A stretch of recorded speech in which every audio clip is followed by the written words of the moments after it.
Hello and welcome to another Budget and Leggit video. We have a 2008 Mondeo again. Now, this is a car bought for me from a guy that kind of does bits and bobs of cars. He buys them with, engines gone and stuff like that, and he does a few bits to them and sells them on. Now, this one, originally the engine is gone. He's replaced the engine. It's not fully in the sense of it's, I think it still needs a few radiator pipes or something, but he just wanted to try and start it, and he said to me, the key's going in the ignition, but no lights, no nothing is coming on. Now, this is where it's an absolute nightmare for me because I don't know what's gone off. I know the engine's been changed. Has wires been taken off? Is the right engine in? Is the wiring loom been messed with? I don't know. And potentially this could be an absolute nightmare. So what I'm going to do to make it easier for myself, I'm going to test a few things that I can test very, very easily and quickly.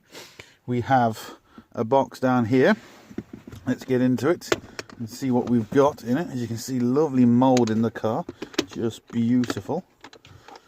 Now we have some key testers, programmers, and ignition barrel or ignition immobilizer testers. So what I'm going to do first is we are just going to test the key and make sure the key is actually doing something. So we will just see if the transponder is reading. Right, transponder is reading, so okay, not worried about that. Right, I'm not going to do a frequency test because every time I press the buttons on the actual key fob, everything works like it's supposed to, so I'm not worried about that. But I'm going to use this little gadget to actually test the car to make sure that the immobilizer and everything's working on the car. So I put my key in. Put this over that. Now what I'm expecting to see this little light to flash as I turn it on. Oh, let's just get that. Need to get that close. There we go. There we go. Did you see that? The light flashed. There we go. Lovely. So I now know the key is okay, the transponder is okay, and the actual pickup on the car is okay. So we know we haven't got like an immobilizer issue or anything like that. This is the worst problem when dealing with a car you don't know anything about, and a lot of things have been messed with. This engine has been put in this. He tried to turn it over, I think, because he was wanting to bleed the system, to bleed the car, and there was no ignition lights. He couldn't do it. So I don't know. Has he done this? He doesn't know if he's done this because he's bought the car with no engine in or with the engine gone. So he doesn't know either. It's one of them just absolutely nightmares. But very, very quickly, we now know the key transponder is okay and the actual mobilizer side is okay too. So we've just got no ignition. Oh, I was about to say we've got no ignition lights, but we do. They're flicking. Oh, look at that. I'm actually doing that now. I'm twisting the key and holding the key. And as I hold the key, it is in position 1 or 2. It is flashing the lights on. But it's still... Oh, hold on. It did kick. But where's the other lights? Aha! There we go. All I am doing, you can just see there, turning the key and pushing it down. And as I push it down, okay, it's not doing it now. There we go. We're getting near the lights. Does she crank? And there we go. She cranks. Now, all we've got to do is just figure out what's going on. I don't know if the engine's good, bad, or indifferent. He doesn't know either because it's a second-hand engine. So we might do something with that just for the crack, just to see. But there we go, people. As I'm pushing...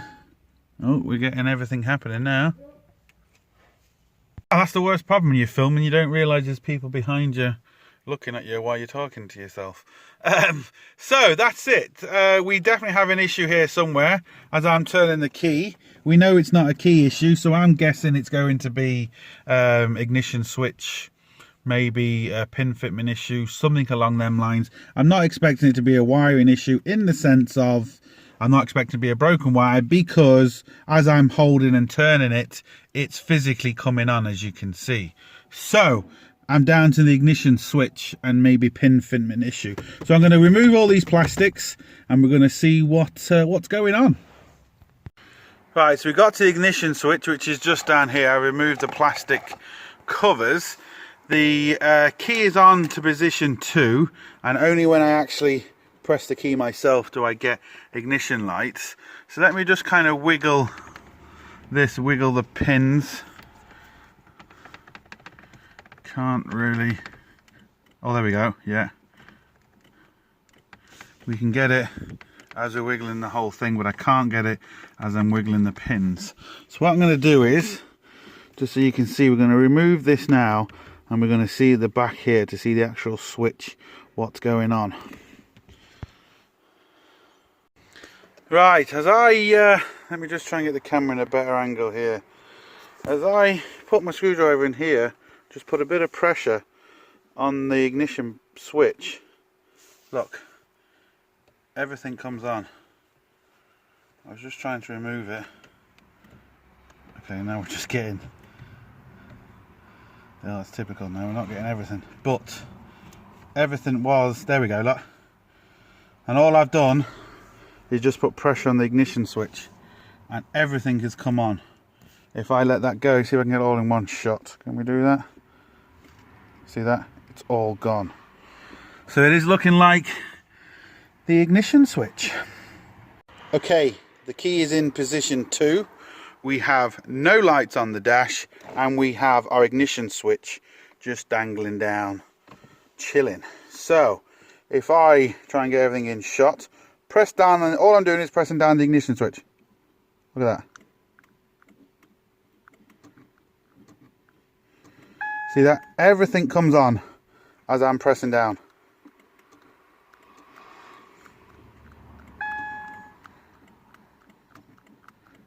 Woo, woo. So we don't have a pin fitment issue because the pins go the wrong way. So let me just get this off and I'll show you what I mean by that. Now here it is. This was me when I was putting pressure on it, but the pins go in that way. I was pressing down. You can actually hear it and see it. I was pressing down on there. So don't even really need a wiring diagram. This was already turned to position 2, by the way. That's why I didn't have to turn it inside there. So I'm going to check the wiring, because I know if I don't, I'm going to get people woo, even though I can't show the wiring diagram, but I can certainly tell you what each pin does. But we can kind of say, I'm not 100% sure yet, 99%. I'm just going to check the wiring to be 100%, but we know we haven't got any fuse problems, because we know we've got power going to here, if you think about it. We know once we press it down, everything works, so we know that the wiring is okay, because once we physically press down, that doesn't really rule out 100% a pin fitment issue, or rust or green crusty in the old pins. But as you can see, them pins look perfect. The pins in the plug look absolutely, focus, perfect. It's just when I'm pushing down on here, we have an issue. Sorted. Now I believe these aren't too expensive from Ford. I've come across Focuses in the past that the ignition lights or the dash stays on for a long time. That part of the dash there, because it doesn't knock itself off, because these are basically shorted inside. And I got a genuine one, and I would advise you to get a genuine one of these. Don't really go second hand. You just imagine how many times this has been on and off in its life. So I would suggest to go new, genuine for a part like this. And from Ford, if memory serves, these aren't that expensive. Like I said, this was already on position 2. So in case anyone disbelieves me, you can hear the click there, look. That's now off. I can't hold this. Anyway, that's now off, that won't work. The light.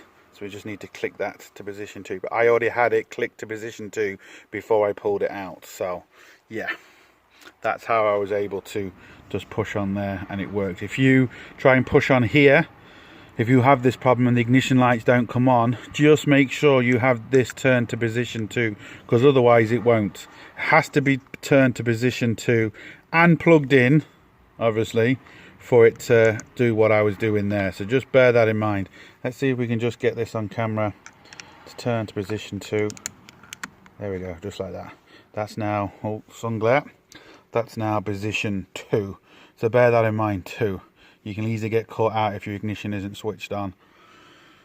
And if it isn't switched on and you press it, you might be start looking at wiring and fuses and kind of get all confussed. Now I was lucky with this one because this one could have been a nightmare.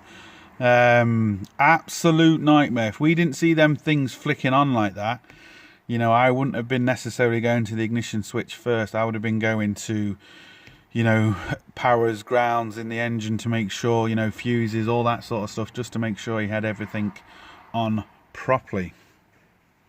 Now, whenever you take out anything from a car, always mark it as bad if it's bad, because you can very easily get confussed. Now, what I've done is, behind me, which you can't see, is a 2009 Mondeo 1.8 diesel, so from the same guy. And I've just quickly blagged it out of that one for the minute, just to kind of see, because I've got it, it only takes a couple of seconds really to take it out.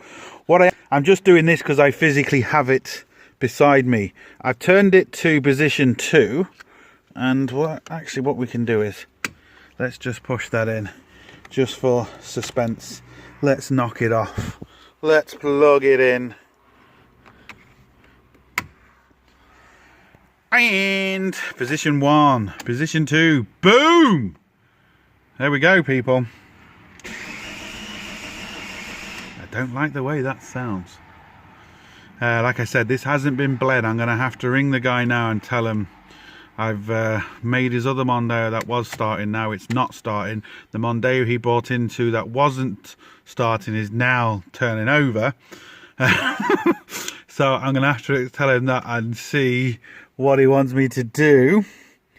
But like I said, this is a second-hand engine, and he was trying to bleed it and nothing was happening. That's why it came down to me.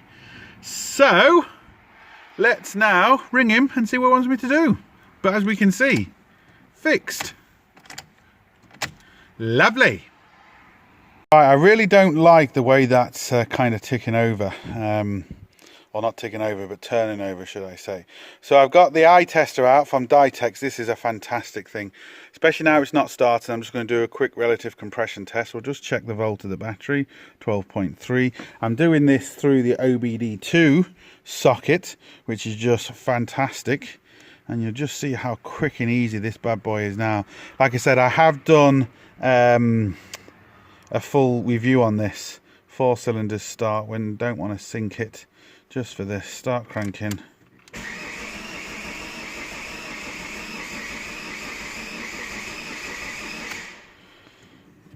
See what? Yeah, do you know what? I actually thought so. I thought so. I thought there was a dead cylinder there. Shit. Now, this is a relative compression test. Bear that in mind. If all cylinders are dead, it'll all read good. But we can see 32%. Yeah. I'm now going to have to ring him. This is not... this is the problem with second-hand engines. This is the problem. So that's not good. That's not good at all. Right, talking to the customer.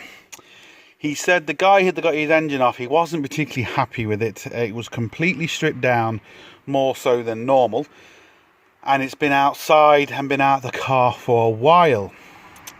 Now, he even took the injectors off. Now, normally on these particular ones, people don't take the injectors off. They do on some of the coded injectors. Now, so we have a possibility that we could still be okay. It could just be a compression ring seized or something like that, and after a couple of minutes of it starting, it could be okay again. Now, it could be. He just wants me to get it started. He said get it started and see. Now, I can't leave it running for a long time because There's no radiator, no water, no nothing connected in it. It's still, he just got it to a stage where he wanted to quickly start it. It's still not back together properly. So what we're going to do is, I'll show you in the engine bay. Let me show you this, but as you can see, we still got bits missing. I'm going to hook my pump up to here. I'm going to pump up some diesel through to the filter, and then we're going to crank it over and we're going to see what happens. Yes, you can squirt stuff down the cylinders to help it and stuff, but he's told me this is just what he wants me to do. So it's his engine, his car. I can only do what I'm told. And yeah, so I'm going to do that. Once I've got a bit of diesel up through, we'll see if we can crank it. I might shoot a little bit of easy start up through there. That'll just kind of give the pistons and that a little bit of lube, and we'll see what the story is. Actually see what I'm doing. Just pumping it through, waiting for the diesel to come and fill that filter, and then we'll try and start it. This is going to be interesting. Just going to disconnect this. Doesn't need to be on. Pump the diesel through, put a bit of easy start in it. Let's see what happens, if anything. Just turn off it. Nothing. Oh, I think that was just the easy start, to be honest.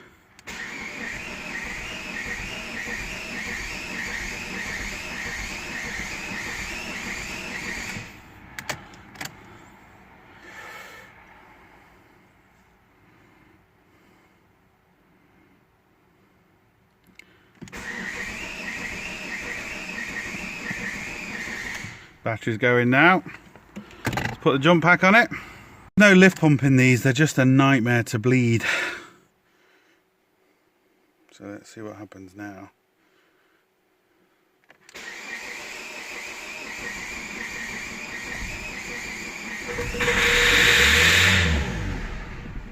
That's just the easy start.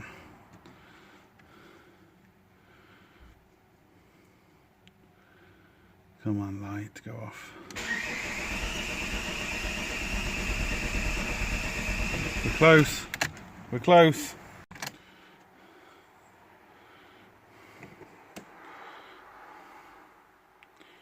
Come on.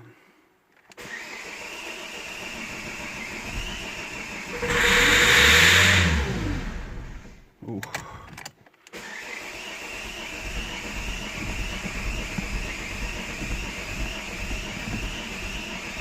Right, there's no point we keep filming this. I'm just going to have to maybe open the injectors, suck a bit more diesel through, kind of do it that way. Once I've done it, we'll turn the camera back on if I get it running. Right, I'm struggling to start this, and I've just taken out the old filter. This is a new one, and I realise I'll show you in a second, but the seal was kind of oversized and stretched and not really fitting very nice. So we're going to bang this new filter in and just make sure it's right, and see what the story is now. Hard to see, but the filter, as you can see, is just way too big, even though it's not sitting down there properly, but you can just see it's just way too big, and I think it's just sucking in too much air.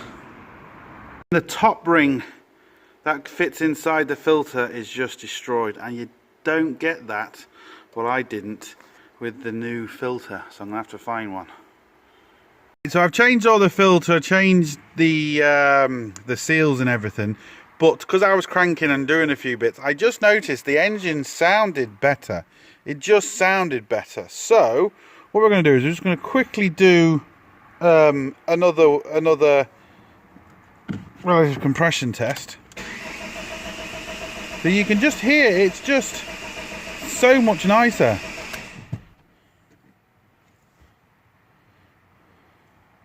Boom! Look at that. Can we get the numbers? There we go. Oh, there we go. So there we go. The batteries are very dodgy as well, but there we go. Look at that. Just from turning it over and doing a few bits to it, whatever was kind of seized the compression ring maybe the first time has freed itself out. Now, obviously, we've still got to start it and do all that to check it, but boom! like I said, it can come back, and in this particular case it seems to have. Lovely. You see my lovely shadow on the engine. Here we go, you can't see my shadow anymore. Right, now as regards the starting of this, we're going to do a separate video because it's not just a simple case of bleeding it. So we put the airbox back on, and that's it. So we'll do a separate video on diagnosing the non-starter, but all I really had to do was get the ignition lights working. So we have two issues with this car, the joys of buying second-hand cars, eh? So that's it. Look, hope it helps. Please like, share, comment and subscribe. Don't forget, links up here, links down below, but most importantly, don't forget, get your hands dirty. See you for the next one. Sorted. Right, hopefully you can be able to see in here, the contacts are just completely burnt, discoloured. Here are the contacts there as well, just burnt, broken, well not broken, but just burnt. That's just the way it is. So that, like I said, very, very cheap. No point trying to do anything with that because it's just not going to get you anywhere. So yeah, as you can see, that's what's inside. Nothing really special. Everything is in place. It's just completely burnt, corroded, and I'd obviously say something's maybe bent, or the traces are actually just worn, and that's why you have to push it in to actually make connection. So nothing really exciting to see in there. It's just a switch. So imagine a switch like in your house to switch on your lights. It really is just the same as that.